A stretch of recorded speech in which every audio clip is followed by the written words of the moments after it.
Welcome to another episode of Takaro Kids. I'm Debkanya, and joining me is my co-host is Kiran. Today we're going to talk about two very, very important bits of news that happened over this week. One is right here in India, in our country, and the other is a little further away, but also very, very big news for the world. Should we start with the first headline? Let's do it.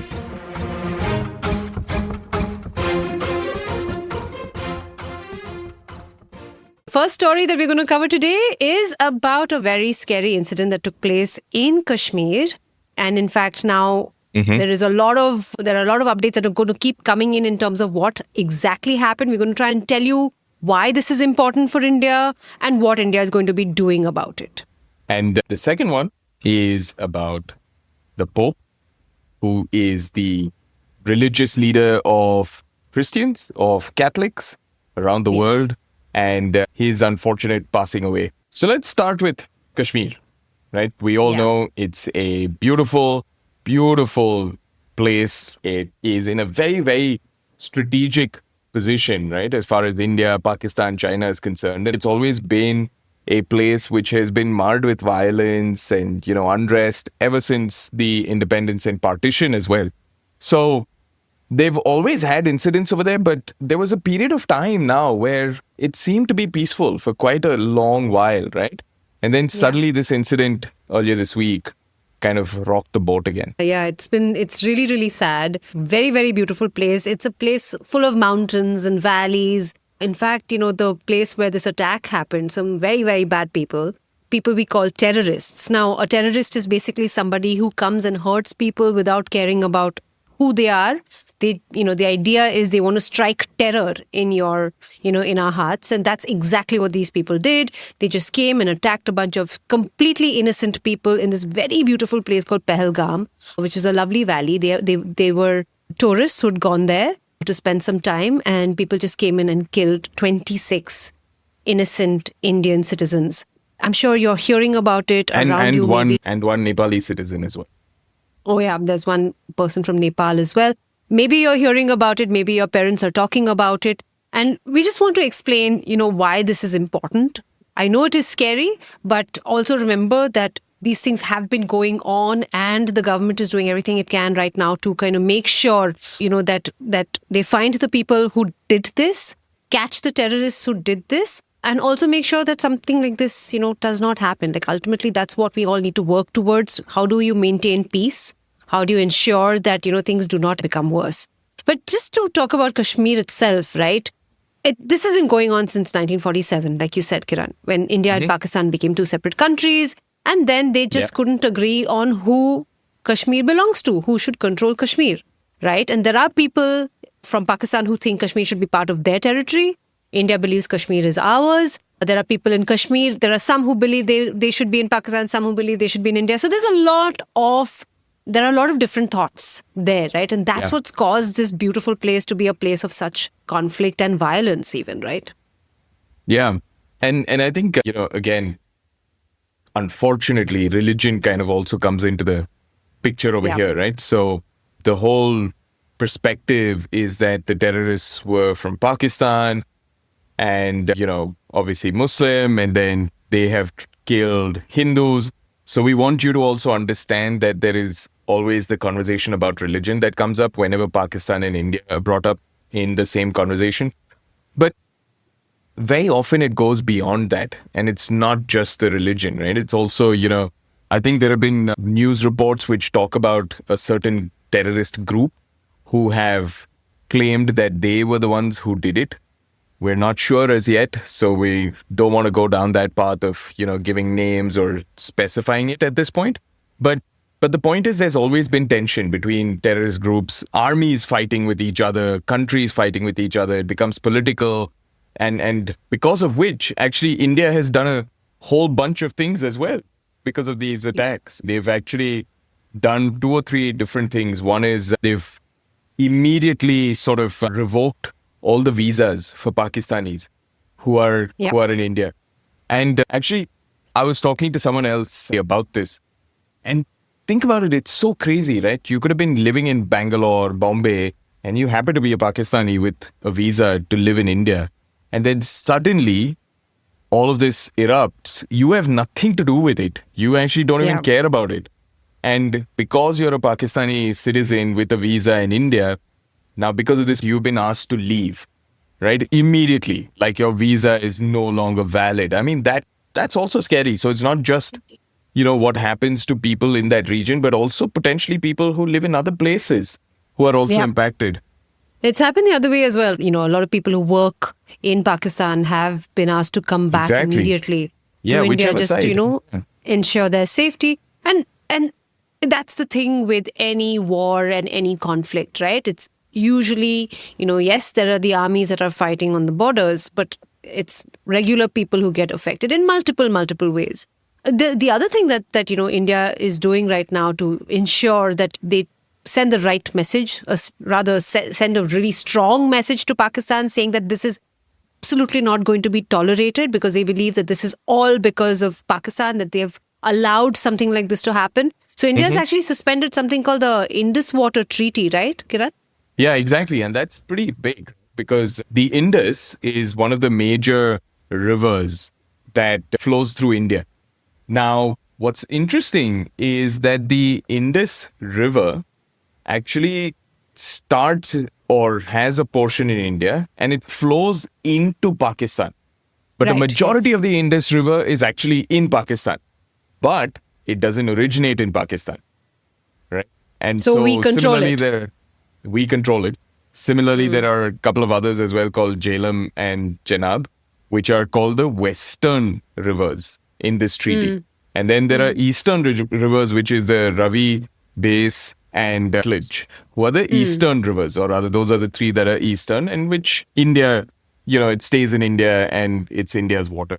So the whole treaty, which was architected by the World Bank in the 1960s, was about the fact that the Western rivers, because a lot of it is in Pakistan gets access to it with zero interruption, and India can use it for limited things like agriculture or certain projects, but Pakistan gets exclusive rights to it.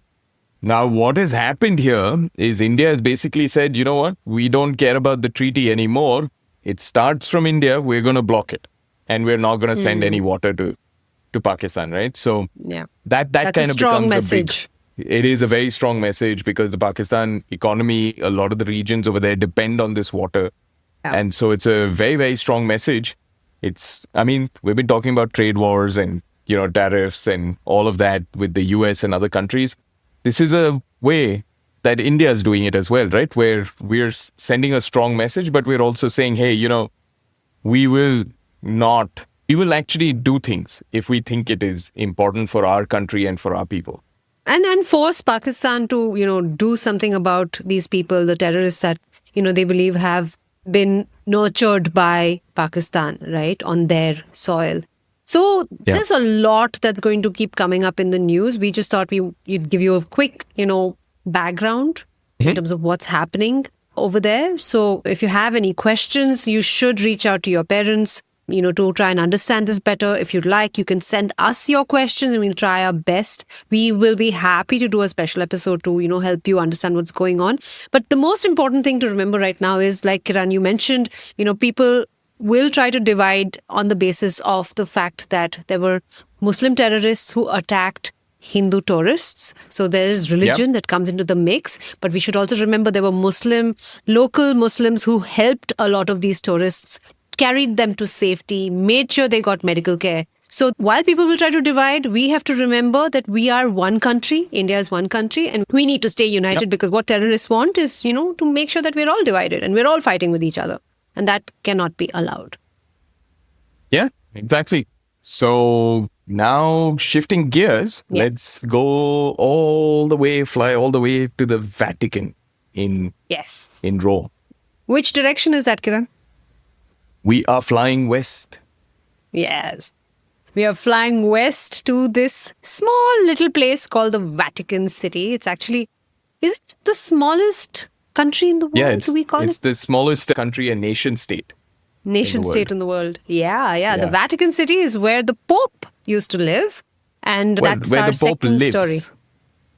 Yes, I said used to live only because the current Pope, I mean, the Pope who was Pope for the last 12 years, that's Pope Francis, is no more. He died at the age of 88. He has been sick for a long time.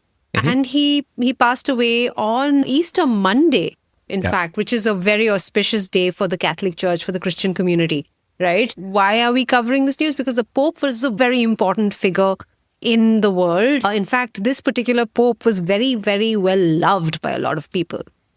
Yeah. He was fairly progressive as well, right? For popes and, thinking about the role that the Catholic Church plays in the world.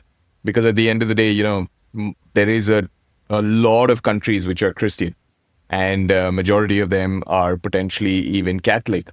So it was very interesting. And you know what? Some of the interesting facts about Pope Francis is that he was the first ever Pope from the Americas. Oh, and he was the first ever Pope from he was the first non-European Pope in 1,200 years. Interesting. Where was he from? He was from Argentina. He actually became the Archbishop of Buenos Aires. Then he became a cardinal. And then, you become a cardinal, and only a cardinal can be elected as a pope.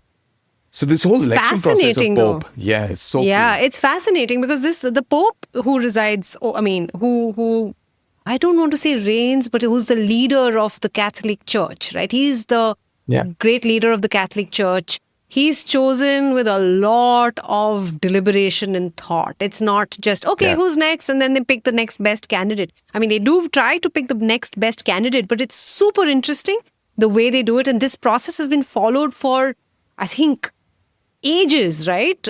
And they have not veered away from this process. In fact, there are a lot of movies and stories that have been written around the process of choosing the Pope.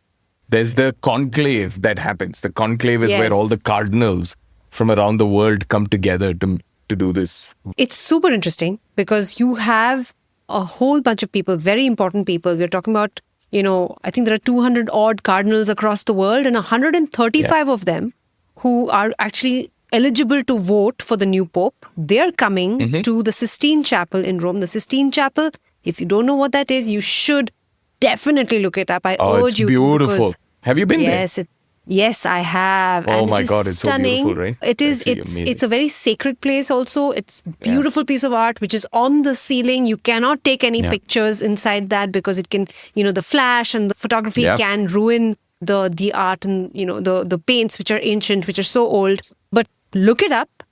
So that's the room in which these 135 cardinals will sit and deliberate over days to select their new Pope.